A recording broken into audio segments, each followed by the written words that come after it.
There's one more potential person to jump, but we do have quorum, and she had to step out for a moment, but I guess we could get started. Let's start with assurance of live streaming. I guess also we can go around and say our names for everyone who's here. Into the mic, yeah. Dave DeBack. Damaris Potter. Rob Lekas, member. Tressa Greshak. Sharon Deaver. Rachel Yondel. David Benak. Steve Romanelli. Great. Okay, now assurance of live stream. My internet's slow, but if we can check.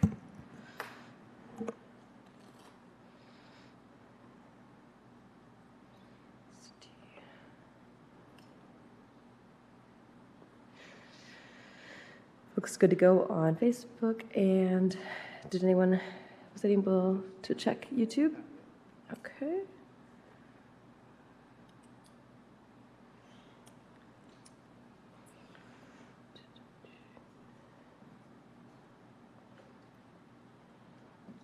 All right, looks good on YouTube as well. So I would entertain a motion to approve the agenda as sent out. So moved. I'll second that. Okay, any discussion? All in favor, raise your hand or say aye. Aye. All right, unanimous. Moving on, I would entertain a motion to approve the meeting minutes from May, our last meeting. I will make that motion. Second. Any discussion? Hearing none, all in favor, say aye or raise your hand. All right, unanimous. Moving on. It's going to be a busy one today, but announcements, individual or otherwise educational in the area. Okay, we'll move on then. And do we have anyone on the phones for public comment at this time? And just a reminder for anyone listening, we'll have that again at the end for comment. Okay, no comments on the phone at the moment. I thought we had it in there for in-person comments as well. Is that not? We can do that in case there's anyone right now that wanted to comment as well. We'll have that again at the end as well, though. Okay. No comments right now. Okay. So moving on to ongoing business, I was going to have Jean go first since she's here to present on the quarterly report.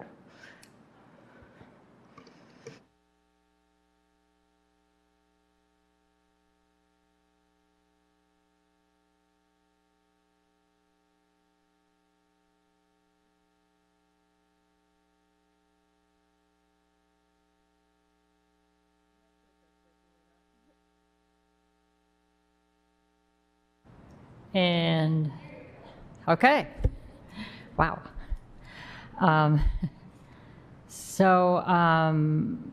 with Public Services in the Water Resources Division. I am the Water Programs Manager or / Environmental Programs Manager, and we have a lot of programs. So if anyone has anything in particular you want to hear about, please let me know. Otherwise, I've just kind of put down a list of things that we have ongoing, and we have a lot of properties with our water well fields, and we have a lot going on in stormwater. And then we have our educational outreach and what I call liability sites.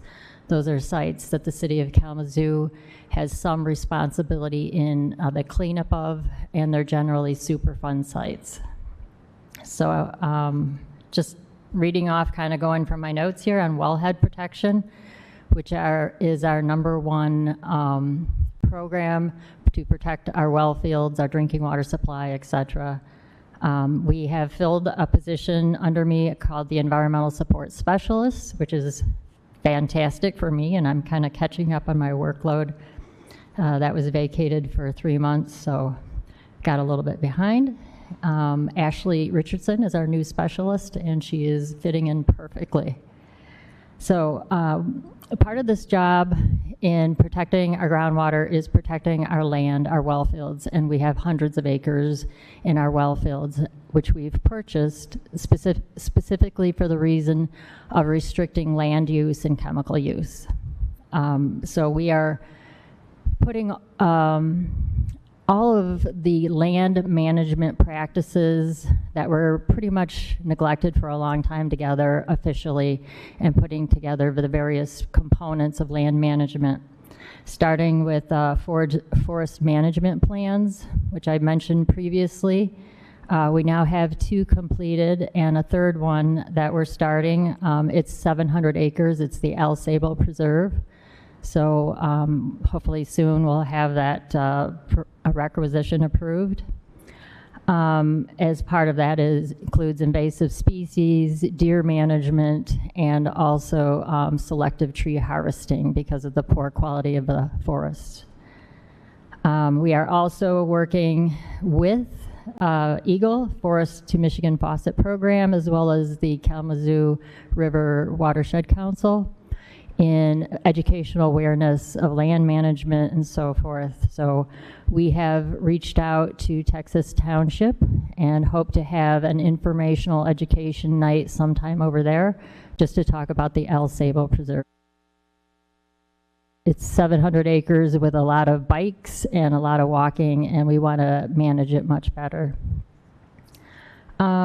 We have 2 fun projects going with the Boy Scouts. So we have 2 of our well fields. One is in Comstock, McLinden Trails, and this Saturday we will be out there with about 25 Boy Scouts, a few partners from Comstock Park, and our water operation division. We're all volunteering hours to actually officially put trail signs out, cut branches, and make it more of a trailway system that's beneficial to the station. We're removing all trails that are in the area of our service areas so that there's no interference with our work there. So that's kind of exciting. And then the next one that we will do with the Boy Scout group is at El Sabo. We're going to tackle a few of the trails there and put up signage and try to reduce the confusion and people getting lost. So that's one of my major complaints I get. I'm lost in El Sabo.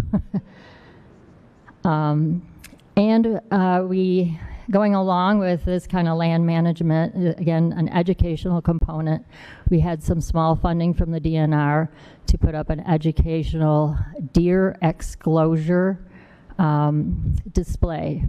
So essentially, they gave us enough money to do McLinden Trails as well as El Sabo. And what we do is we put up a 10-foot fence, 12 by 12 area, and we put a nice big apple tree in the middle. And then right next to it, we put an identical apple tree with no fence around it. And we put a plaque out there talking about land management, forest management, and the effect of the deer population, which the DNR have visited our fields and said they're way overpopulated. They're kind of like a resort for the deer. But this is strictly educational, and I think you can figure out the outcome of the poor tree that's not in the fence. We've purchased the materials, and we're just trying to get some volunteers. So if there's any way we could get a few volunteers to help us put in 14 stakes in the ground, that would be great. One of the bigger things that we've done in our wellhead protection program is we've completed a 5-year update for our wellhead protection program plan, and that includes all of the drinking water supply components and how we are planned to protect them and how we manage them. Essentially, it's a pretty big endeavor. And along with that is what they call the contaminant source inventory. So that is inventorying every type of potential risk associated with chemical use or land use within our capture zones, which extend around our well fields. So that was a pretty big endeavor, and we got those done. Both are approved as of May, so that was pretty exciting. And at the well fields, we have now, and I think I mentioned this last time, putting together spill containment plans, and these are basically preparing to reduce risks of any type of contaminant getting into the ground from our own use of chemicals on site just to treat the water, etc. So we have 13 active well fields, and we're finally getting towards the end of finishing all of these. Kind of a new, exciting thing, we're cooperating with the Michigan Geologic Survey. We're going to be taking a lot of the geologic information that the city has from all of the drilling that they've done over the last 100 years or so, and we're going to be putting together some mapping that will help us establish a better understanding of our aquifer system and potentially be useful in finding new locations for source water. And the last thing, and wellhead, We are renewing our Southwest Michigan Mountain Biking Association agreement for biking at El Sabo. And a part of that agreement is that the bikers do a lot of maintenance for us on the trails, as well as slowly rebuilding some of the trails so they're sustainable. And they've putting together kind of an aggressive plan to really redo some of those trails and make them sustainable, make them wider for both biking and hiking, as well as planning them so that we reduce the erosion and all the problems associated with that.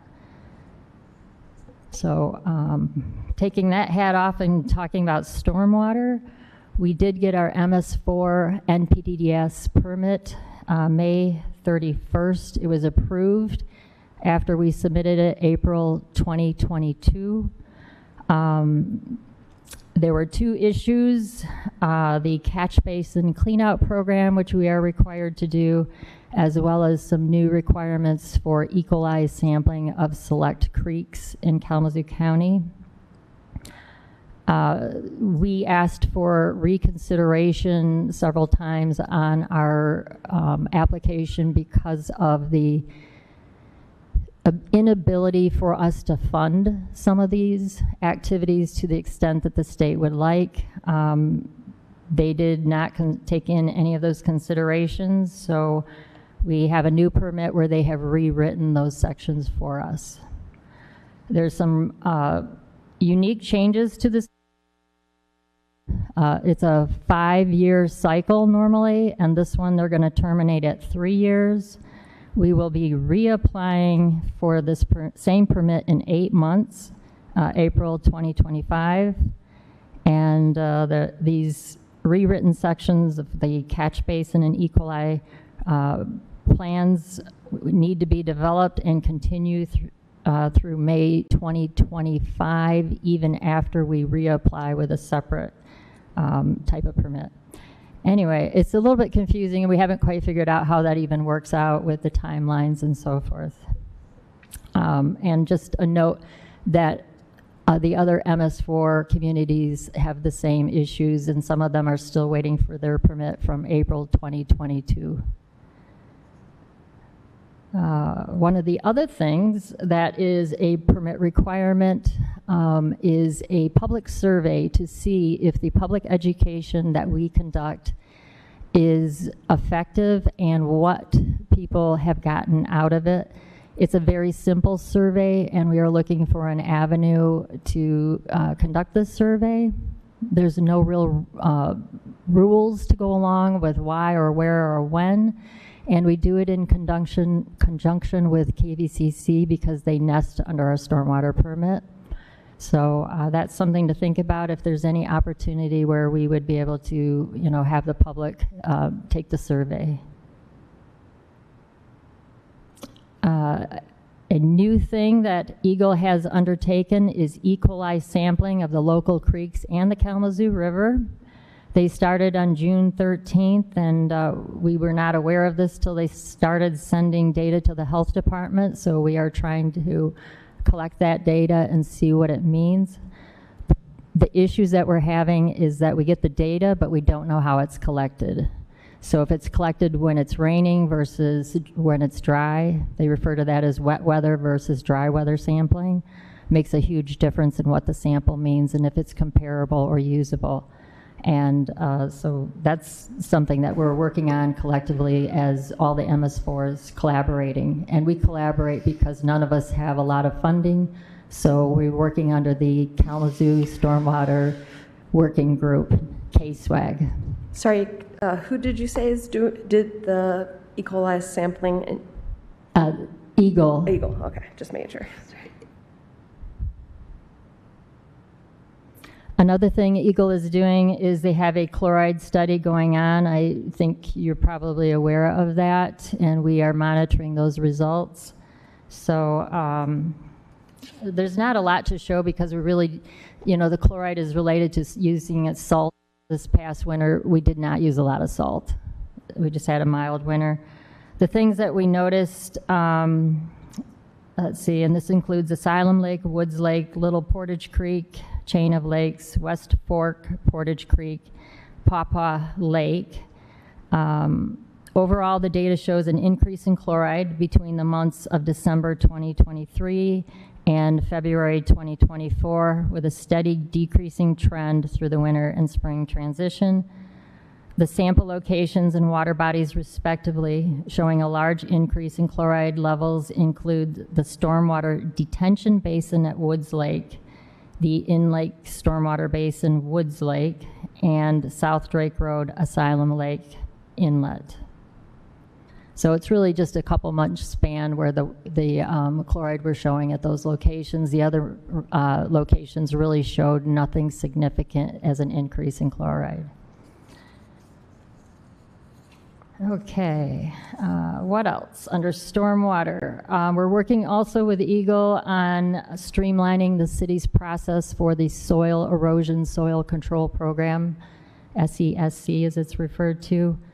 And we're working with Director Baker and all the departments on maybe changing the status of our authority and so that it works better with Eagle and streamlines our process. Any questions on wellhead or stormwater? Crystal clear?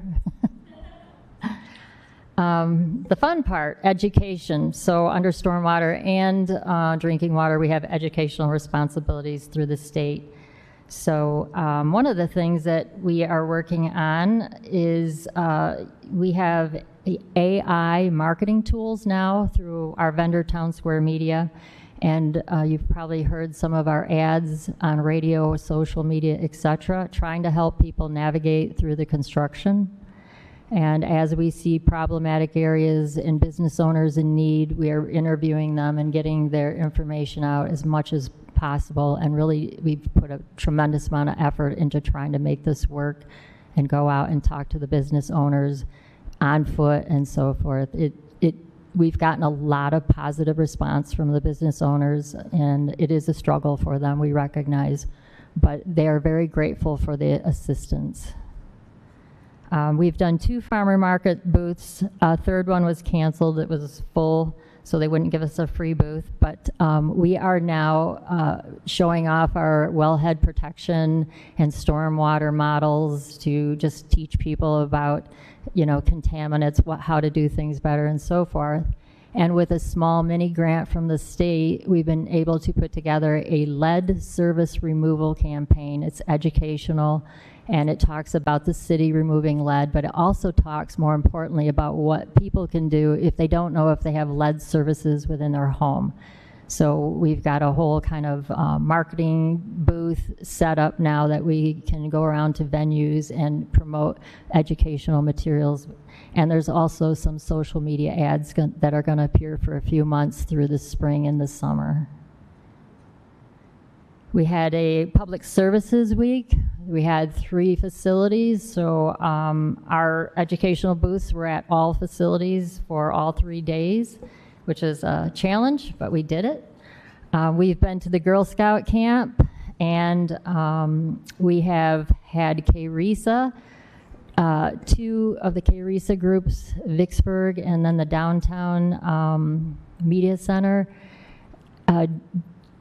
join our contest for videos on educational ads, kind of like save water, conserve water, don't pour this down the drain type things. And we have, so we've had a successful campaign. We've had 2 winners, and one of them will end up in the movie theaters. And I must say it was some of the most interesting group of videos I've seen yet.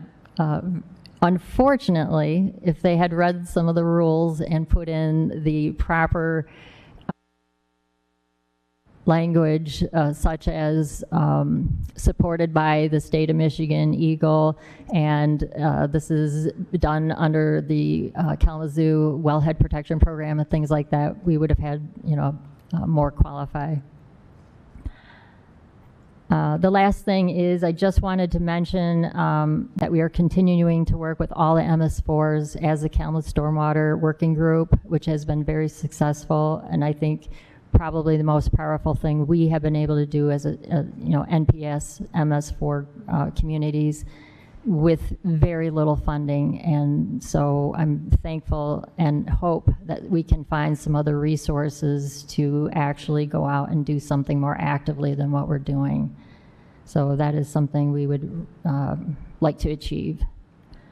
And the last topic I have are our liability sites. The Allied Paper Consolidated Landfill Project is big. It's, if you see the aerials of it, it's really massive. The endeavor, it's kind of almost hard to imagine how big and extensive it is, but they have come a long way, and they're probably, I'm guessing, like 50% or more done. There are some issues that occur here and there, and the new responsible party international paper is still in, they're still talking with EPA about how all of this is going to end up in the end, what is their responsibilities and so forth, but they are moving forward voluntarily, which is a good thing. I also wanted to mention that there's a neighborhood meeting concerning Allied Paper that's taking place tomorrow. I honestly can't tell you where it's at, but there is one just to get the community involved and keep them apprised of what's going on, and EPA is running that. Where can people find that information? Well, I'm not directly involved in that particular meeting, but I could try to find out and get it to you, Sharon. There we go. What's the target date for the completion of that cleanup? You mentioned it was 50% done. That's my estimate. Okay. Any sense, is there any obligation that's been stated by the company when they're expecting to have that done? No, they're still working with EPA on exactly what are their responsibilities and what is the final goal. Okay. But in the interim, they've taken over the construction and are doing a very nice job. There's a lot of issues, and as everyone knows, we've had a lot of water, rainwater, stormwater, and that has, complicated it. This is a unique system that's being built, and there's a lot of testing that goes on constantly to monitor stability and so forth. So a lot of rainwater to deal with this year, and it reduces the number of days that they're on site doing construction and so forth. And the last thing, very quickly, I wanted to mention, the state contacted me the other day and informed me that the Cork Street landfill will be listed as an MPART site of PFAS contamination. So what we're finding is on the Superfund sites is we're being required to sample for PFAS to see if it's there, whether there was any reason to suspect that it should be there or not. They're just simply sampling, and PFAS is pretty much everywhere. So we're finding that most of these sites are becoming MPART sites. Do you have any details for that, for the size of the contamination, basically? I don't. I don't work on the Cork Street landfill, so I'm sorry, I can't tell you that. And that's all I have, unless you guys have more questions. If you could find out the meeting, since it's tomorrow, but could you do that and then bring it back by chance? I don't know if you would be able to search it so that we can I'm say sure I it can during find this out. meeting. That would be great. Yeah, all right. Okay. No problem. Thank you. Thank you.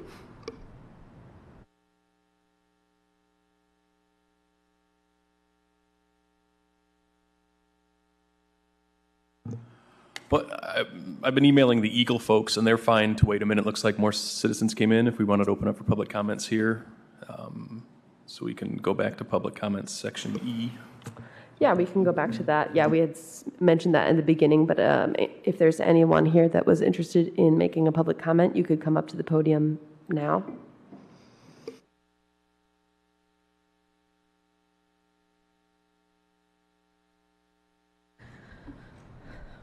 Hello and good evening. My name is Valerie Leith, and I have been a Kalamazoo resident since 2008 and an environmental advocate for as long as I can remember. Over the years, I have seen as well as appreciated the growth and changes Kalamazoo is attempting to make. However, I am concerned with the city's new movement over No Mow May. To start, the No Mow May movement started to save pollinating insects such as bees, butterflies. However, there is little evidence-based data that shows that No Mow May is having a positive effect on early pollinators. The only research I could find is opinion-based or peer-reviewed journal articles to support this movement. In fact, the research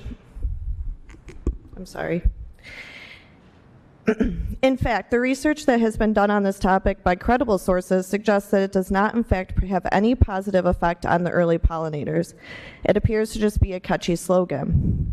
I provided these mentioned articles in a previous emails to the city as well as provided them to Mr. Gish, who sits on this board. It is unsettling that the city continues to promote this movement with little support by science or data. In fact, these articles state that planting early blooming flowers promotes the positive effect that we are trying to achieve, and therefore should be the movement we push rather than No Mow May. Again, that has a lack of evidence-based data that makes our city look unkempt, which is not welcoming to visitors or potential residents or businesses. Again, it is upsetting that the city would so quickly support and promote this movement that may actually be detrimental to the vibrancy of our city and growth of our community. No Mow May enables many residents to carry their lack of unkept lawns into later months, having long grasses which welcome unwanted critters, weeds, and other nuances for their neighbors. It also allows residents to change their entire yards into natural gardens. Natural gardens aren't necessarily a bad thing, and I do support small, manageable gardens. However, the overgrowth does pose threats to the safety of other Kalamazoo residents. For instance, allowing residents to forego mowing their lawn and create natural gardens does make the streets of Kalamazoo unsafe. Some residents are taking it upon themselves to use city-owned curb sections as well as intersection corners to create said natural gardens. As seen in some of the pictures I submitted, these gardens obstruct vehicle sight, making it unsafe for walking and biking residents. Additionally, these overgrown yards and gardens create barriers for pedestrians to access the sidewalk, sometimes forcing them to walk in the street. Even the city fire hydrants and utility poles are being taken over, posing a risk for public safety to access. If the city is going to promote anything, please promote.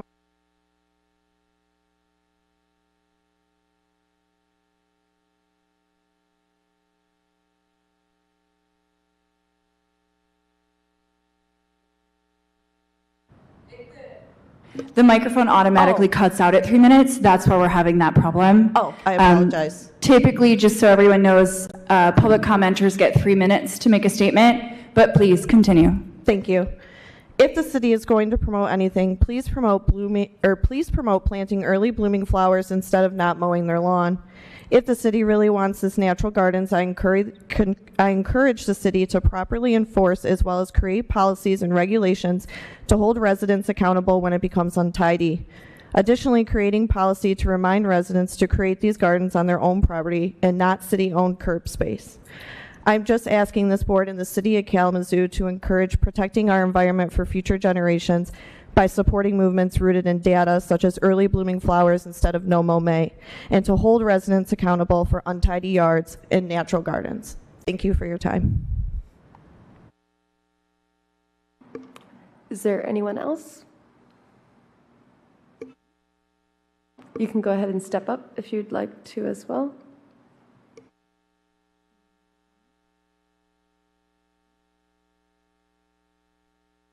If you could state your name as well. Hi, I am Rita Chandler. I am a resident living on the north side. Just moved here a couple months ago. I lived in Kalamazoo for a bit, but I came back first time living on the north side, and about 2 weeks ago, I woke up at like 5:30 a.m. out of my sleep. I'm a very heavy sleeper. And it was just a horrible smell. It was almost like a burning plastic smell. I'm not sure what that was. I've heard a lot about graphic packaging, and I suspect that had to do something with the smell. But I was just wondering if anyone has any feedback about what that smell, where it's coming from, why is it happening? I'm also a bit concerned about the fact that it happened so early in the morning. Is it, not trying to be noticed by the public? So I just have some concerns about that. I can't, yeah, you can sit down if you want. You don't have to stand up. But, so I can't say about that particular smell. We don't, but you're right. Graphic packaging is a major emitter. They've been fined. They're under consent agreement with Eagle and EPA. But you're right. It is an overnight thing. There are a variety of monitors put up by the city, graphic packaging, and by private groups. And about 7 o'clock in the evening until about 7 o'clock in the morning every day, the pollutants are going to be very bad. It's just a fact. Nothing has been done about it. But there are efforts being made. So if you are around after, touch base with me. I'd be happy to talk with you some more about it. Okay, great. Cool. Thanks. Any chance you have the phone number to call? Because we could find that. But there's definitely, like, in the moment phone numbers to call when you are experiencing that can be really helpful for air quality issues.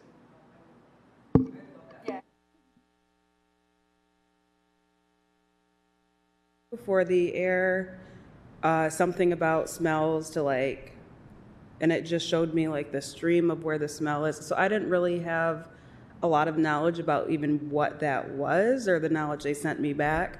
It really was just a graph with lots of dots and a stream of, I'm assuming, where the smell is traveling or going.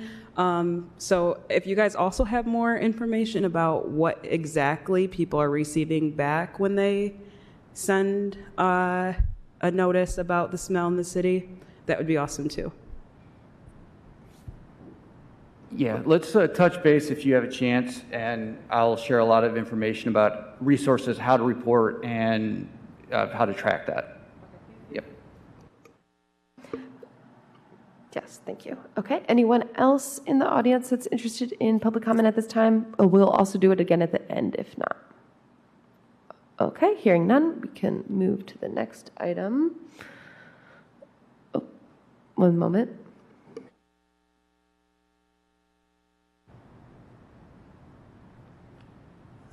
My name's Rita Chandler.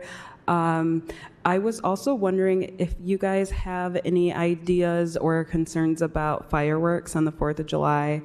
If you guys have any answers for sustainable fireworks or anything that is going to help minimize the amount of smoke and air pollution caused by fireworks, as well as cleanup for fireworks. I know a lot of people set off fireworks, and I don't know if anyone else is actually cleaning up the remains of the fireworks, but I just had a question about that too. I just want to say the air quality monitors, if you followed those between 10 o'clock and 11 o'clock in the evening on the 4th of July, they were highly unsafe air quality because of it. You're right, it's something that people don't recognize, but it is an absolute respiratory health problem. Other than knowing that it's legal in Michigan, is anyone aware of any specific ordinances or laws that prevent local ordinances for fireworks? Do you already have that pulled up? No, that's something different. Okay.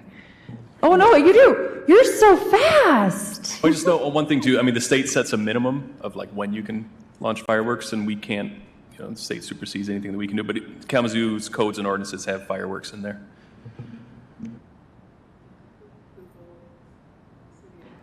Do you know if there's anything that restricts them during, because I know I was seeing some articles about it being a bigger problem depending on how the air already is. Are there any extra restrictions when the air quality or the weather is already in a state that would perpetuate it to be worse than usual, which Or dangerous for that matter. Seemed like it, yeah, for as far as human health goes, it really seemed like that was, I don't know, I was seeing that a bit, I guess, this year in multiple counties in Michigan. Yeah, just quickly glancing here, it looks like most of the concerns are related to, like, you know, high possibility for fire days, like no burn days, but that's something we could look into.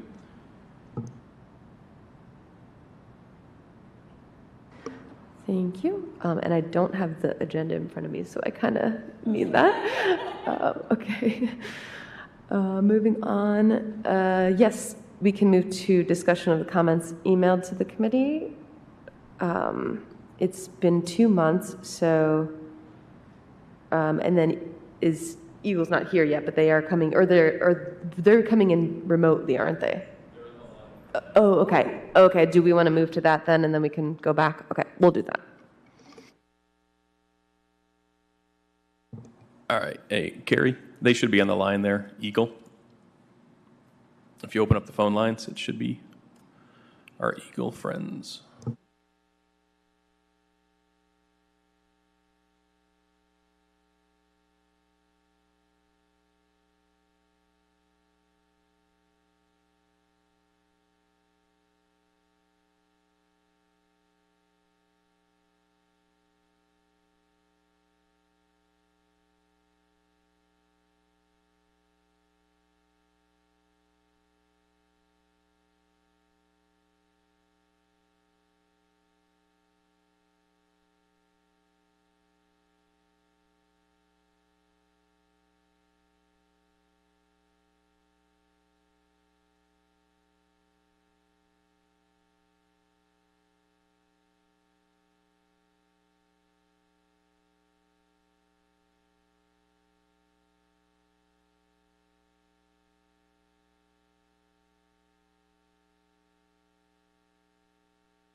While we wait, I guess I'll just read the slides. So it seems like we're going to have John Olson and Erica Schuff from Eagle talking about state implementation, the SIP, so State Implementation Plan Development Unit, Air Quality Division. Yeah, and they are from Eagle.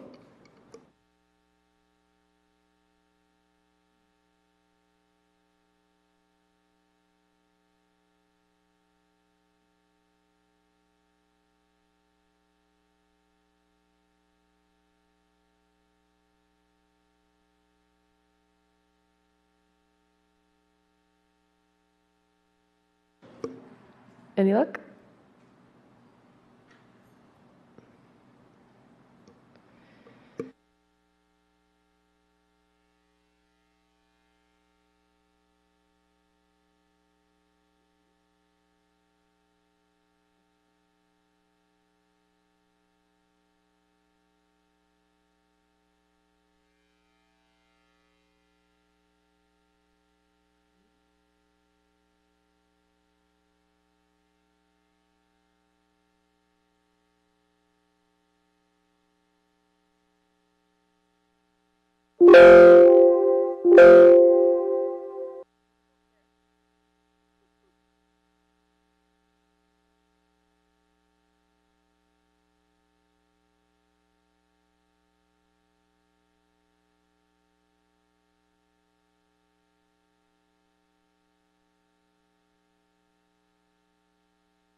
Justin, is it right that we have one vacancy on this committee as well?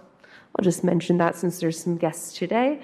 If you live in the city limits of the city of Kalamazoo and you're interested, there's an application process and we have an opening.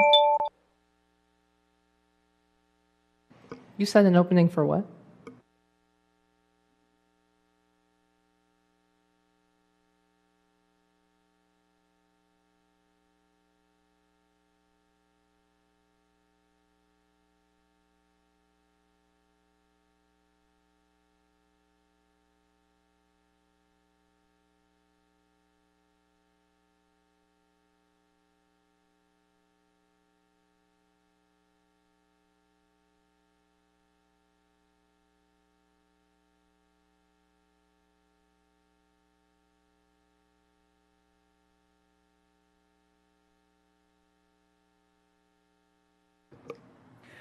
Rita, I just want to let you know I found you on Facebook and sent you a bunch of resources.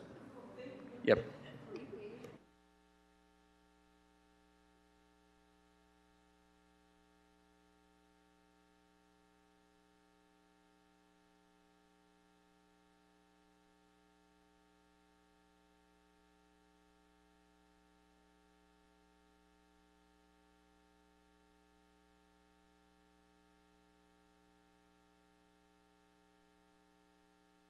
Do we have any suggestions?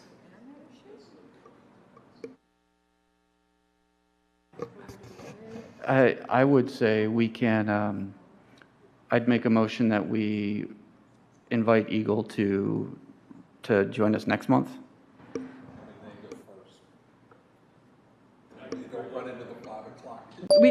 Low tech version?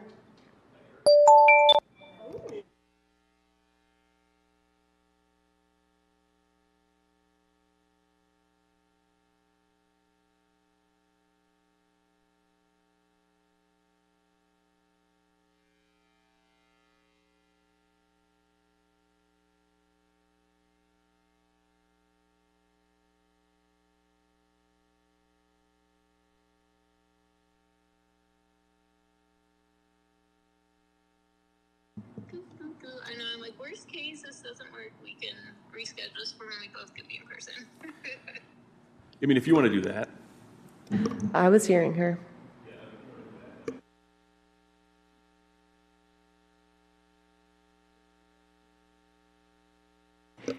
If we reschedule this and you would like to see this, you can always watch it live on YouTube or on Facebook. Both, unless Both. there is technical issues, which it sounds Okay, like I'm there is. assuming if we get them, there are not those issues, but maybe that's not a safe assumption. The public is also always welcome to join these meetings monthly. 100%. Please come. We love all the people. Would they be able to come in person? That would be super ideal next month if they could. Okay, because we would love to, yeah, have that.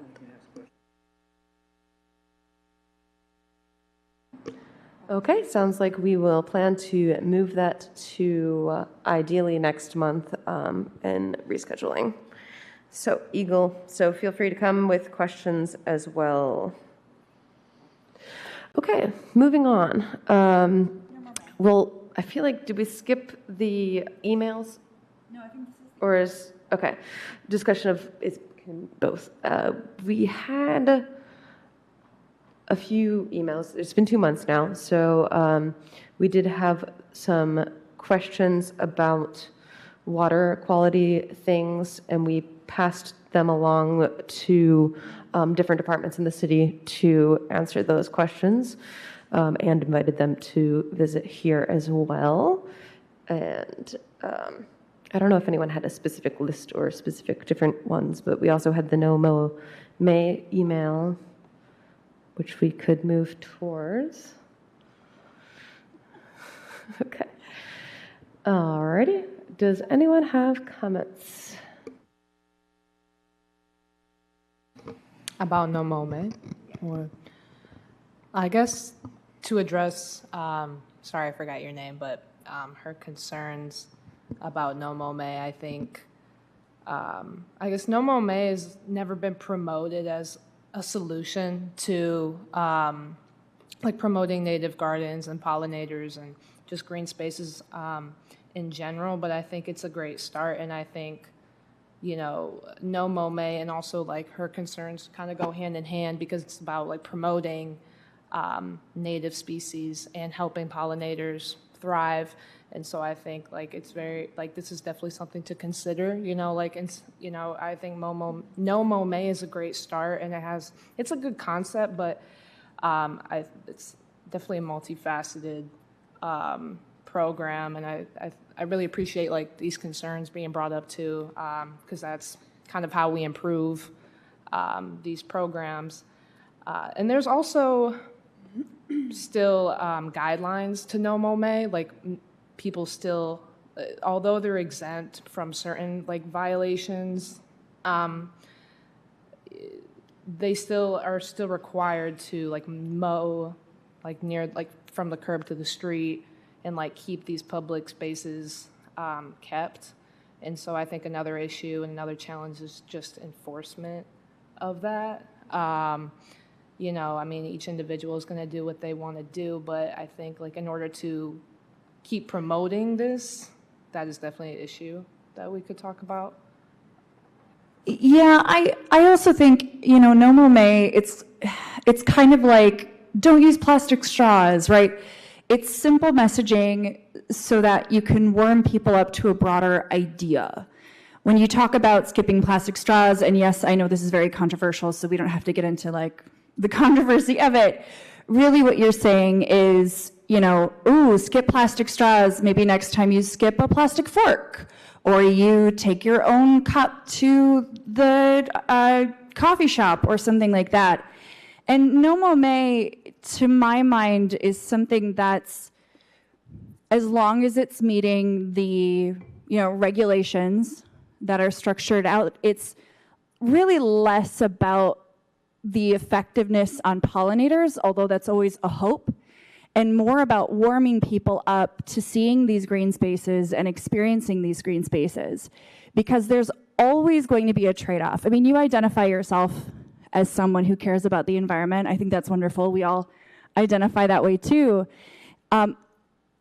As we do things that help the environment, we are going to be faced with spaces that, compared to the way we were raised and the images we've been shown, they look unkempt.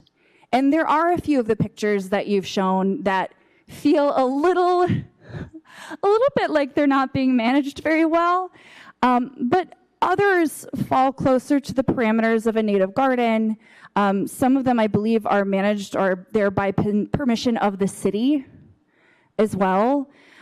So, you know, issues with walkability, definitely, we always have to consider accessibility, especially when it comes to wheelchairs and people who have, you know, walking issues. But we have to be ready to ask ourselves as a community, what trade-offs are we willing to do, and how much patience can we have with ourselves to accommodate to these changes? It looks like you may have also had a concern about ticks. I think Justin and Alexa had a great article about the impact, or well, I guess I say the association or lack thereof of tick populations and native species. If one of the two of them or someone else who has read that article in depth want to speak a little bit more to that, that would be amazing. But I guess those are kind of my starting thoughts. If anyone wants to add or comment, yeah. Rob Leakus, member. I was a huge advocate of no mow may. It seemed like it was a great idea. I keep a perennial wildflower garden year-round as much as I could. The no mow may, I do believe, after exploring both sides of the discussion, I'm not going to. I supported it this year with the yard sign and went to the city. I stayed within regulations. I mowed 5 feet from the street, 3 feet from neighbors' property lines and everything. The signs does lean towards it not being beneficial. The longer grasses, when you chop it off at the end of the month, it's harmful to the grass, it kills the grass, and then the amount of wildflowers that do help the early pollinators, the trade-off just isn't there. So I side with the resident, and I think while the intentions are good, that there might be better ways to pursue it. And the yard signs, at least the city was doing, you know, trying to cover all their bases. One side says no mow may, the other side says plant for pollinators. So now I just conveniently turn the yard side around from no mow may, and I advertise the plant for pollinators. So I guess I want to point out a distinction as well, because I'm not sure, and maybe you can talk more broadly about this. The pictures that you shared, some of those seem to fall more in the category of an unkempt yard, maybe something that someone is like, oh, I'm just not going to mow this in May because I don't have to. Oh, no one's catching me, so I'm not going to. But others, I'm very familiar with those areas. I live in this neighborhood as well. And I can verify those are native gardens. It's not the same thing as overgrown turf grass. So it's impact to the species in the area and the expectations, and really the way it's handled by the city is very different, because there is what I think we said in a prior meeting, it's a little fuzzy, but basically if it's intentional and it's clearly intentional, it's not really viewed as a problem by the city unless there are, invasive species or something like that. Then that's accurate, right, by everyone else's understanding? Okay, yeah. One, we'd want to avoid legislating aesthetics. I mean, I see a big green grassy lawn and I think that's a monochromatic eyesore. So it's that we can't say what people should like. The other thing is, what does no mode may accomplish? Best case scenario, it gets people interested in living in a more sustainable fashion. I mean, if it's the start, that's a good thing. Ecologically, it's actually destructive. It's not neutral, it's actually destructive. Because what you're doing is encouraging non-native species to go to seed, to spread across the landscape. You're encouraging pollinators to pollinate those plants that are in turf grass, which are not native species, which are going to choke out and reduce habitat for native species. They don't help pollinators.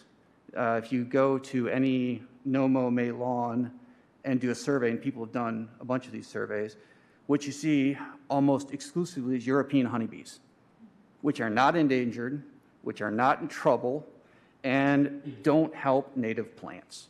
They actually hurt native bee species by taking away food and by spreading disease. These are actually ecological negatives that are associated with this practice. We just need to encourage the planting of native species and producing habitat that is actually ecologically responsible.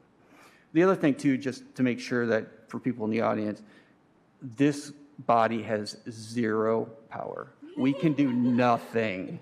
We can't do anything. At best, we can ask the city to do something and they'll ignore us. So just put it there. No, that's not totally fair. You're right. You're right that we do not have any power, but we do make recommendations. And part of the reason we have people involved like Justin is so that voices are heard. There can actually be some public consideration. And, your emails that you're sending don't just go into a void. So it's not completely pointless. I do think you make a good point, though. Yeah. Yeah, the only thing, this is Steve Romanelli. My suggestion, and first of all, it's Valerie, right? Okay. Thank you for bringing this up.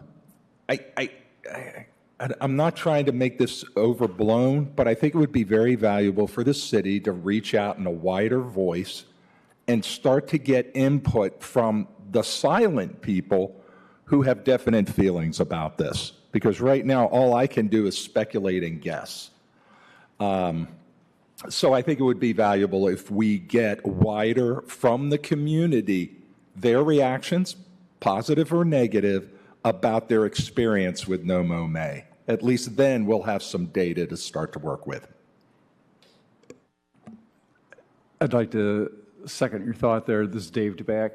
Because if you take a look at the genesis of this, in this country at least, I think it started in Britain, but it was in northern Wisconsin. So their May is basically our April. So and I would think that it has an entirely different impact on if you do this in April versus in May. And you're absolutely right. There's a lot of negative issues that are going on as well. But overall, it's got people talking. So I think it's just time for review. And I think that's what this board is kind of good for, is get people coming in, talking. There are people that actually watch this on YouTube and on Facebook. So yeah, Here we go. Yeah, I also agree. I think there are a lot of recommendations I could think of off the top of my head for ways we could improve this, and also just like sticking to the the goal, which is promoting like native species, ecologically sound habitats, areas in an urban environment. So, you know, I could think of ways to like, I don't know, maybe we could use grant money to like, you know, like give residents like seedlings or like other resources to like get them started. Like it doesn't necessarily have to be, you know, functioning in the way that it is right now. But yeah. I just want to real quick follow up on the point David made. There actually is science that supports it, but you're right, it's science out of England. It was the whole concept was designed around meadows in the UK that would normally be mowed, and they're meadows that are basically wild. So leaving those wild left the native pollinators food throughout the region there. So there is science, it's a completely different situation.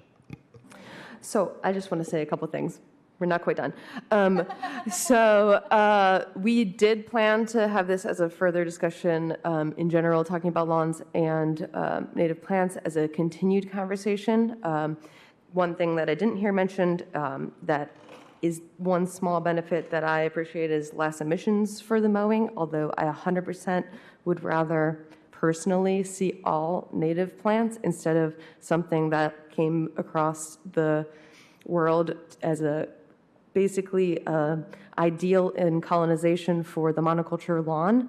I think that's incredibly outdated, and we understand that it has terrible ecological effects that we need to do better for the environment.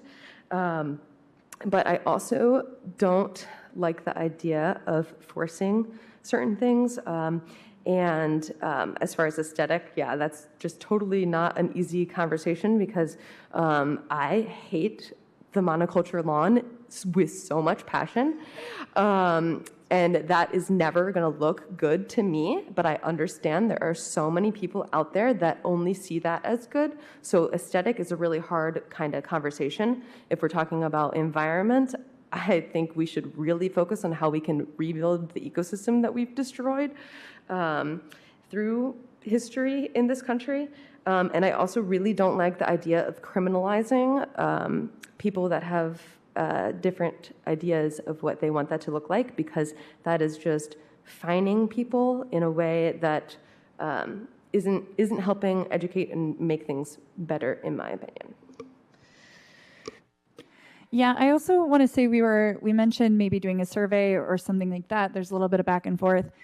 I think if question number one is how do we handle No Mow May next year, I think that's definitely something up for further discussion. Maybe we want to continue doing it. Maybe we want to continue, or maybe we want to shift to something, I don't know, we create our own catchphrase that is about planting native plants, and maybe we can find seeds and have a fun planting day and things like that. But I do think it's valuable for us to kind of stick to the science if it really comes down to it.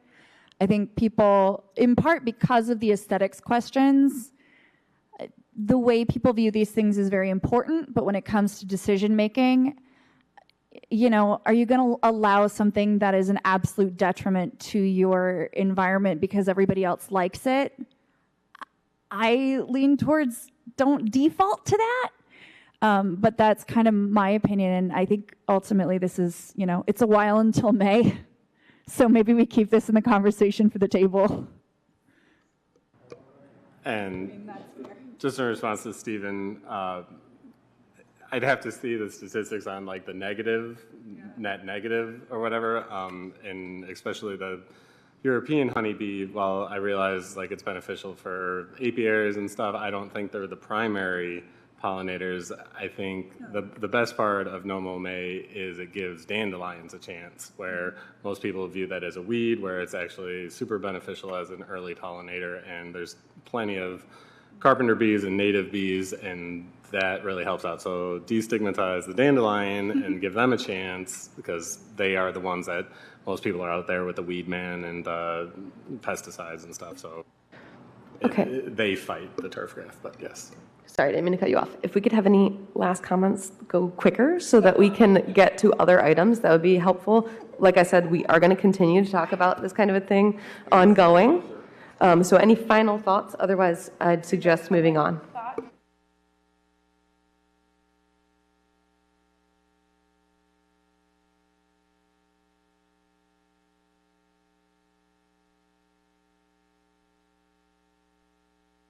Getting back.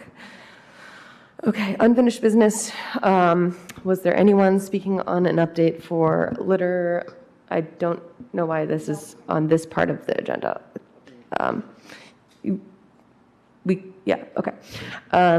Do you have the update from Chris? I guess the way you said it, I thought that, never mind. We can put that on later. Perfect. Community Sustainability Plan update. Justin. I'll invite Alexa, who has the data.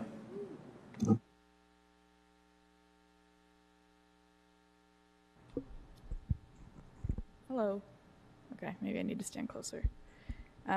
So I guess to start, I have some data from NOMO May. We had 431 households voluntarily say that they were participating, and based on what those participants said, supposedly 53 acres was dedicated to NOMO May within the city. Moving on, reusable takeout containers. If you guys have been following some of the updates on the media and things, you'll see that we are launching soon. I'm sorry, do we have slides with this? Okay. No slides. Yeah, we're launching soon at Artisan Sandwich Company and Sarkozy Bakery.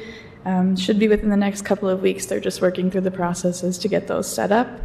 And we still have funding available for 13 more businesses if they are interested in adding reusable containers to their establishment. Right now we have a home energy survey that's live. We have that live to help learn more about the housing stock in Kalamazoo and its resiliency, as well as folks' knowledge and perspectives on home energy efficiency projects. We have 150 responses so far and are still looking for more. And those responses are helping to plan a home energy efficiency summit, which will be in the fall.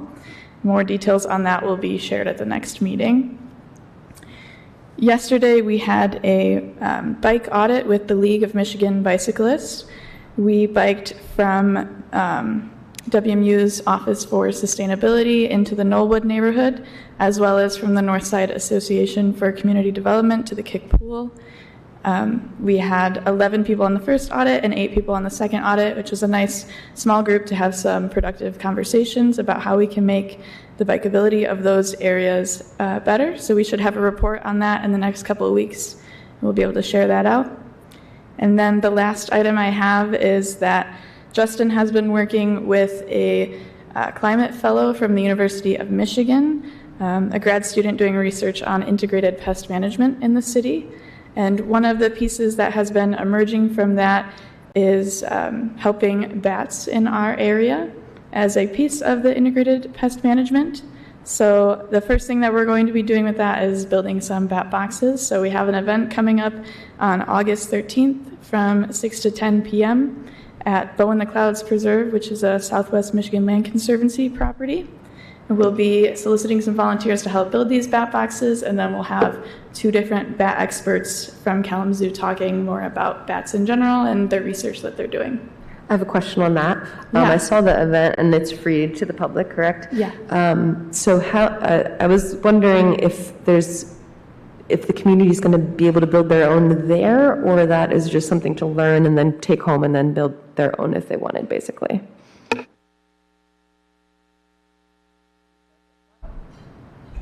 Okay. This event is for helping us build the bat boxes, which will go up around the city. And the goal is that people can kind of learn and experiment with building the bat boxes there. And then if you want to build them at home later, that would be awesome. So, yeah. Any other questions? No? Well, hopefully we'll see you all at the bat event.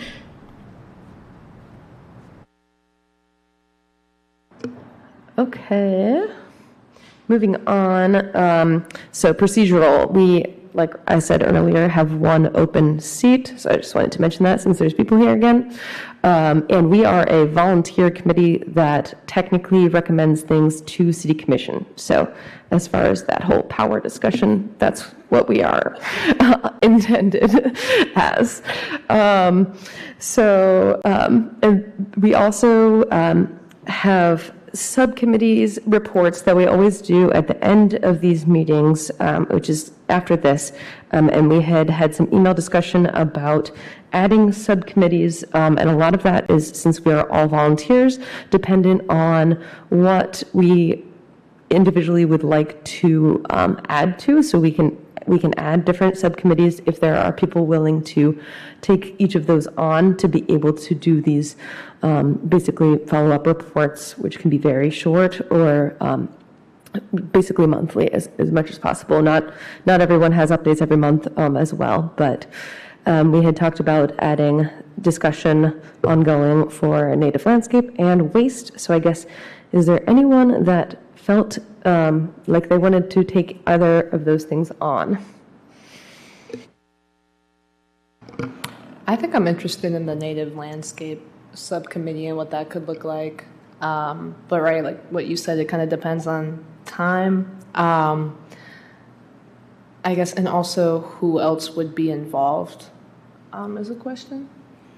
Yeah, so a lot of them are basically, but it's not all consistent. So a lot of them are people going to a different meeting and then reporting back. So that's what we have with the Planning Commission, Tree Committee, for example. But there's also and Parks and Rec and Asylum and Quality Management Council. But there's also, I guess that is most of them. Justin, you had some recommendations for what that could look like if you wanted to speak on that. I think we have also had things like waste on here, but that's been multiple times in the last few years. At least we had waste subcommittees, and we just had multiple people from this body meet and try to bring ideas to the committee. So, Justin, did you want to speak to how you were thinking of those specific additions? Yeah, so the two, one with the native landscaping came out of some of the NOMO May discussion, but also as the city works towards a B city designation, they require a native landscaping type subcommittee. And it can be a subcommittee of a formal committee. So this is a formal committee. So we'd create a subcommittee to discuss native landscapings and integrated pest management, native species, things like that. Then the second subcommittee that I recommended is the urban deer subcommittee. That one would, right now we have the Kalamazoo, the urban deer plan. So that subcommittee would form around that and try to work through that plan, just build some capacity there and get some citizen involvement as we try to kind of investigate what's going on with urban deer. And for okay, so I just wanted to point out an example. Wildlife and natural resource protection that Tressa covers, that's not technically another committee that is meeting and then presenting, but it's historically been about sometimes deer discussion, sometimes native plant discussion, and also the peregrine falcon couple that we have here in downtown Kalamazoo. So what was the name of what you had just said about for the urban deer, what that would look like? Yeah, so it's a bit nebulous, but people that sit on this committee would work with me to work through the urban deer ad hoc committee and report, which is here on the city's website. So just make sure this gets the attention it deserves. Okay.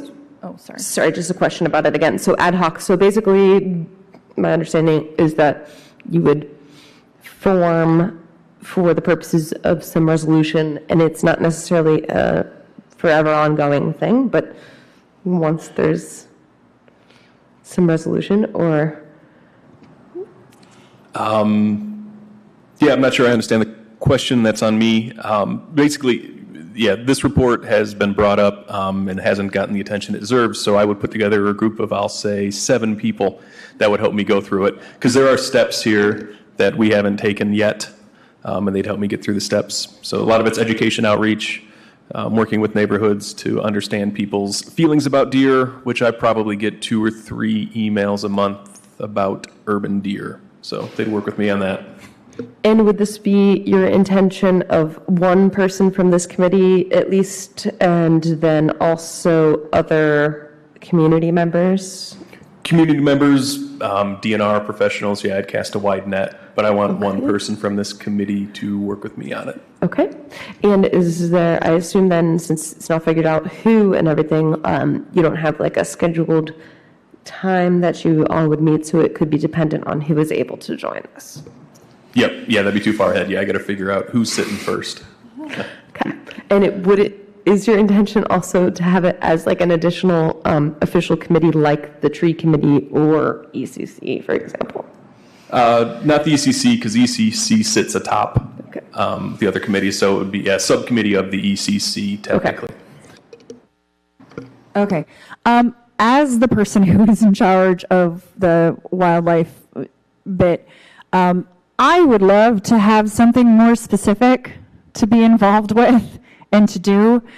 So I'm not opposed to combining them or just taking this on and being part of your deer committee or joining the native plant committee. Please give me something more to do. It's hard to have that broad of a category without something a little bit more to refine it. To report on every month. I like the idea of if you're willing to do that work, make the deer the wildlife component here and take that on as your, I think that's a logical fit if you're okay with it. 100%, and I work well with grumpy people. Hey, and Sharon, there was another one here. This is Steve. Waste, is that another one that was suggested, or? I think that was discussed because I mean, we're already mostly monthly going over, and my apologies, I should have asked Chris, I thought you did, but I probably should have, for the monthly update. But normally we've been recently doing the updates for how waste has been going in general. And previously, we have made it be discussing how to improve litter, or that's how the EPS recycling originally pilot and now program got started, was from a subcommittee of waste from ECC. So yeah, did you bring that one up? And did you have intentions for that? Yep, that came from that. But also at the beginning of this year, I believe it was when Doug from the Kalamazoo River Watershed came up, there was suggestion that there would be a subcommittee of citizens and folks who would be interested in trying to work on the Kalamazoo River litter issue. So I see, you could do all types of waste, define waste however you want to define it on that subcommittee. Yeah, it's also been discussed about composting improvements, and it's a very large topic. So I'm interested in that, but I don't want to 100% say I will. I've done it twice already. But it was previously recommended that the chair not necessarily already do too many, because I am in the Silent Lake Policy Management Council as well. But I am interested potentially if no one else is. Well, I'll throw my hat in the ring, because right now I'm not aligned with anything, so this would be a good opportunity for me. That would be great. Yeah, I guess the idea is hopeful that everyone at least has one subcommittee that they're helping with, so that could be great. And you're welcome to jump in if you wish to. I could at least brief you on what has been done in my last 5 years, basically. That'll work.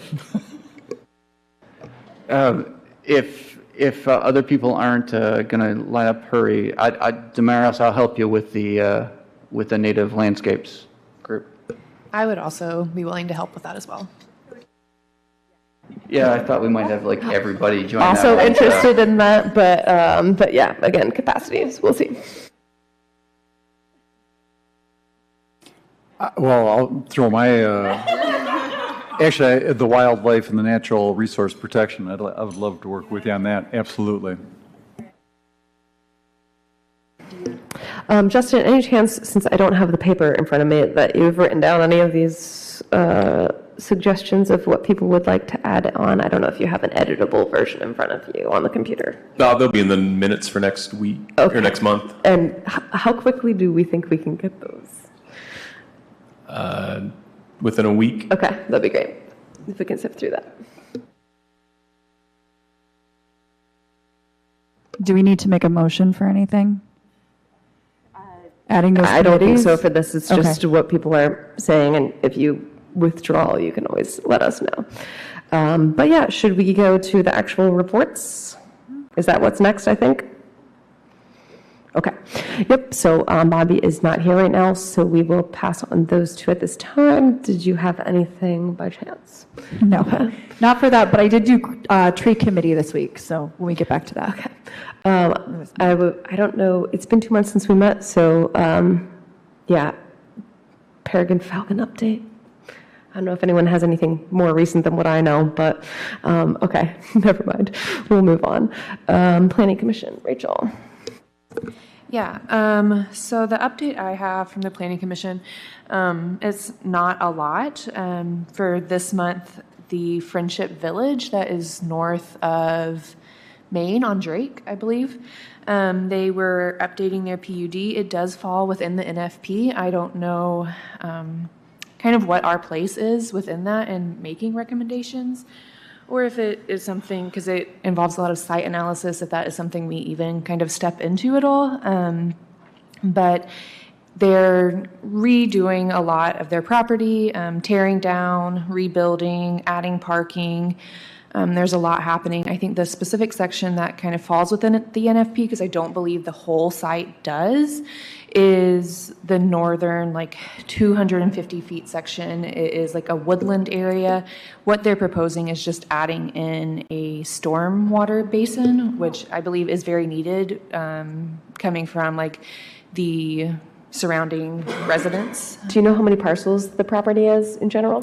I do not know that off the top of my head. Okay, because my understanding is if it is designated in any of in a parcel, then that whole parcel would be under the designation, even if the entire parcel doesn't have that specific feature over the entirety of it. Gotcha. What just the image they like showed the whole property and then showed like a grade area that like they said was NFP. So I might have that wrong. I was kind of going by that image. So they said that they'd met with the NFP and that everything was up to their standards.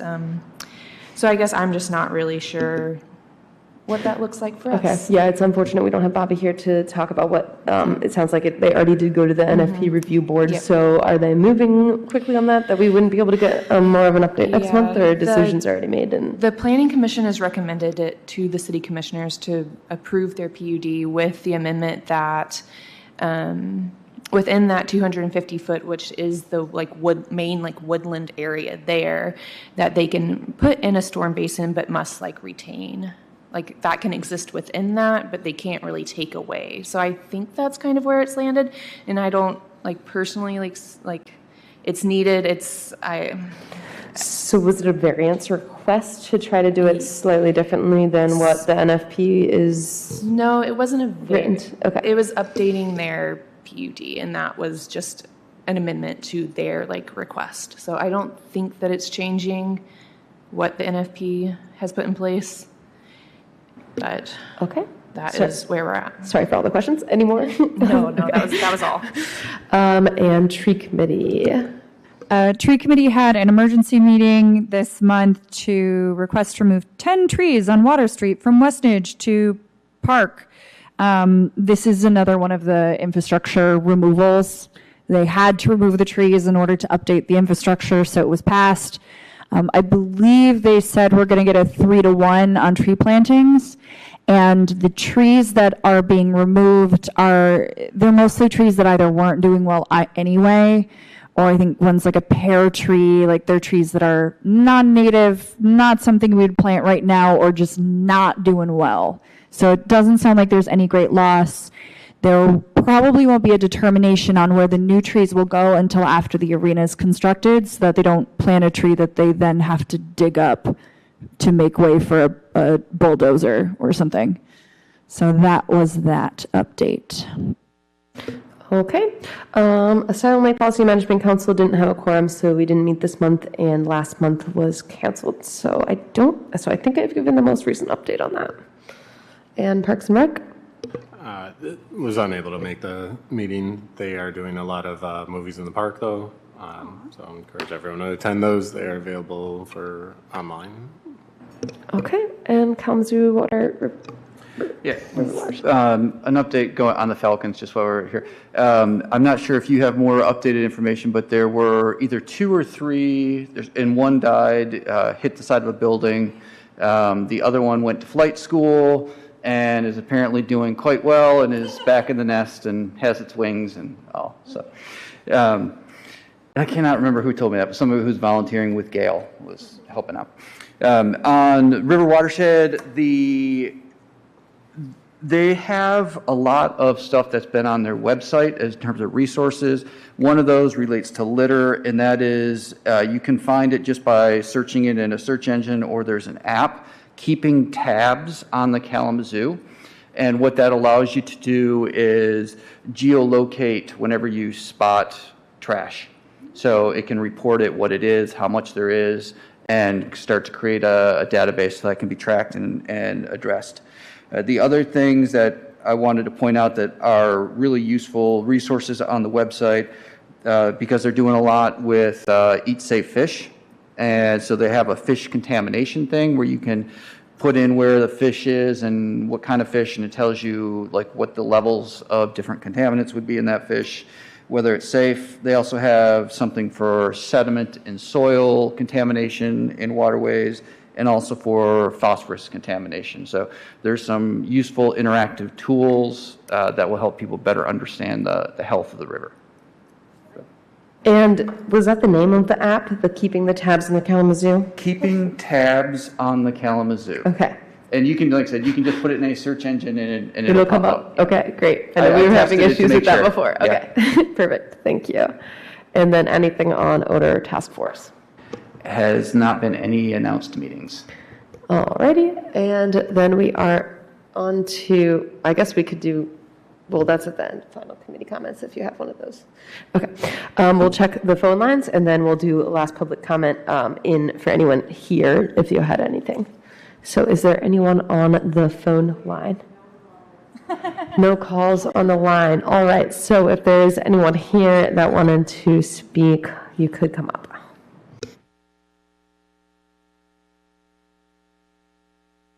Hello again, Valerie Leith, Kalamazoo resident.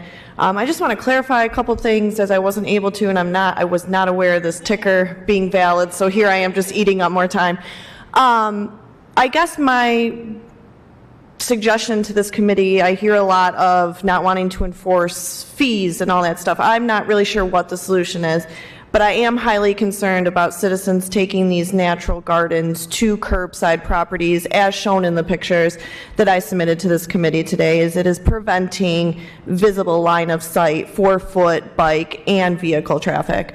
Additionally, I think it's imperative that some of these pictures that I submitted, there is a blatant fire hydrant blockage. There is also a blatant corner blockage, and that one is specifically at Crane and Inkster. As we all know, there is heavy construction, terrible speeders, and I actually fear for my life coming around that corner sometimes when I'm walking my dogs because of that garden has taken control. I think this committee could take it to the city, as I was silenced by them and brought to this committee to forefront my concerns. That there does need to be regulation regarding curb and corner grass, whatever this is, natural gardens, as that is city property. Additionally, I think that we could do better as a committee and as a city of kind of curbing some of these concerns that were brought today by myself as well as other residents of Kalamazoo, and encourage morphing the ideas that this committee has into something that works for all Kalamazoo residents, as Kalamazoo is a city for all. And I apologize that there's no blatant pictures of people who ignored the end of No Mo May because I was out of town. So I was unable to capture those pictures, but again, wanted to bring to the forefront that this is really causing causing a concern in our neighborhoods, and I understand the protection of the native species. And I would like to see more things promoting those versus things that aren't as evidence-based. So I thank you very much for your time and hearing my concerns about it, because I am not the only resident of this city that feels that way. I think not a lot of people know about this committee and are open to bringing their concerns to the forefront. So I do want to mention the comment about the tick in my last 30 seconds is that was a direct post from our county Health and Human Service, where they directly talk about keeping your lawns short. And I think that that is something that as a dog owner myself, I'm very cautious of, and I think that citizens that keep their lawns unkempt and the grass long also invites these potential issues outlined in the Health and Human.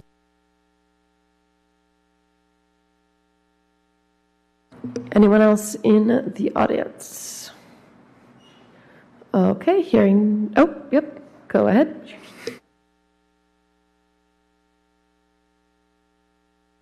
My name is Rita Chandler. I just had a few questions about data. I'm wondering if the city of Kalamazoo is able to or already does allow the air monitor data to be viewed by the public. I know that there is regular data of each day, I think up to a week, but I'm wondering if there is past information available to people to view the data. I had another question about data, and I can't think of it. Well, let's start with this one, and maybe we'll think of it. Justin, do you have anything to comment first, I guess, about that one? The city doesn't really track air quality. There's some Eagle data, and then I don't know if you've seen Just Air. You can sign up for air quality alerts and view air quality in your date and your area. But as a city, the air quality issue, it's more of a state Eagle issue. But yeah, I would check Just Air, and they give you updates and sensors around town. Okay. But it's governmental. It's probably out there or FOIA-able, but the city doesn't have that data. Isn't Just Air only tracking a few of those potential contaminants? Yeah, okay. And then David, you said you had some more to say. Oh, I was just in response to that. Yeah, I'm doing some other work with another group that had to FOIA that information. So I don't know how much, Justin's answer is accurate. If you want more historic data, more than the most recent, you're going to have to FOIA it. Okay, and you, the last word, I didn't hear you. I think it started with an F, though. FOIA, F-O-I-A, it's Freedom of Information Act. Okay. And yeah, I didn't put that FOIA in, so I don't know exactly the track that it went in. But you can file for any government data. You have a right as a citizen to ask them for it, and they have to give it to you. So it's Freedom of Information Act. You can call the city via 311 during their business hours. It's basically customer service for the city, and they can initiate that for you. Okay, cool. Thank you, guys. I didn't remember my next question, so I will just email. Go. Thanks, guys. Thank you. I guess before you step down, just while it's up here, so there's a Kalamazoo District Air Quality Division for Eagle. Maybe you might want to start there, up on the board, or if you can see it. Maybe jot those numbers down and give those folks a call. Okay, cool. Thank you. Mm-hmm. Okay. Is there anyone else? Okay. Good evening, Christina Durrett, Kalamazoo resident. I came here to hear from EGLE about the clean air, clean water, and while all of you are volunteers, they are paid by us taxpayers, and I'm very disappointed, and I want it noted in the minutes that their lack of attendance at a meeting like this is reprehensible, in my opinion. Now, I don't know who Bobby is, who was supposed to give the clean air, clean water. Is he an employee or a volunteer? He's one of yours. All right. So he at least, as a volunteer, I get it, but I just do not understand how, when there are so many concerns about the clean air and clean water, that EGLE can just give a meeting like this a skip. All right, thank you. Christina, before you take off, there is a bright side. They were going to present to us remotely for today's meeting, but the next meeting, it sounds like they'll be in person, so we can ask questions and have a conversation, which will be a plus. Yeah, that's a plus. Yeah. And I believe we're planning for that to be next month in August. Yeah, they reached out and rescheduled. They'll be in person August 21st. All right, is there anyone else in the audience that would like to comment? Okay, if not, then we can have closing comments for anyone on the committee, if you have any. I said I'm glad to see people in the audience. Thanks for being here and showing concern. Definitely. And I had something, but I totally forgot. So anything else? All right, hearing nothing, we can then adjourn.